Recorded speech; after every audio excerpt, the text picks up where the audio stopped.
Yeah, the predominant model I hear, and the one that probably most of you grew up with, is throwing people into the fire.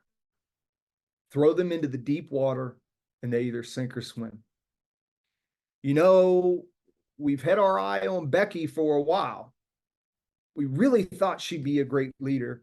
We have a good plan for her where she can be mentored by our very best PM. But then the bench gets low. You have a new job that's just come in, and you turn and say, all right, Becky, it's showtime. You had no one else. So you throw her into the lion's den. And often this is how we do it. We literally throw them out the window when we give them their first job to run. And look, we've had the opportunity to work with your foreman, formidable leaders in your organizations. And when we ask them for a show of hands, they raise their hands.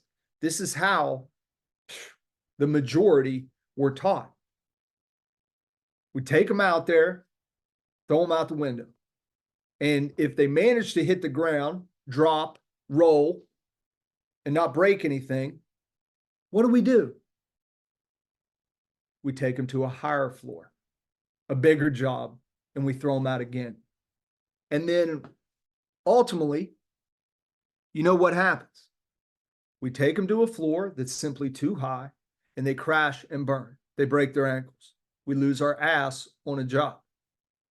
And we say, oh, I knew Becky didn't have what it took to lead at this level. And then we start over again.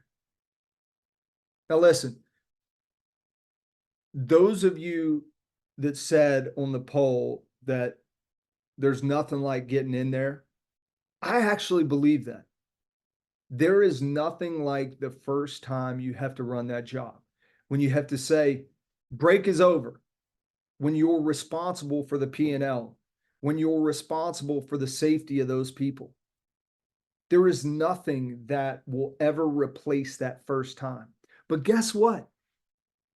Before I throw you out the window, can I give you a personal fall arrest system with a shock absorbing lanyard? Maybe a coach, a support system, a mentor, networking capabilities?